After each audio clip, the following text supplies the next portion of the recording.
আমাৰ জীবনে জোৰ জুলুম নকৰক কিয় এপেক্স বেংকত টকা কোনে খালে তাৰ প্ৰশ্ন আমি কৰিমেই।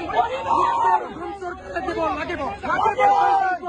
কোনে খালে তাৰ বিচাৰ অসমবাসীক দিব লাগিব। যেতিয়ালৈকে ইয়াৰ উত্তৰ নাপাওঁ তেতিয়ালৈকে আমাৰ আন্দোলন অব্যাহত থাকিব।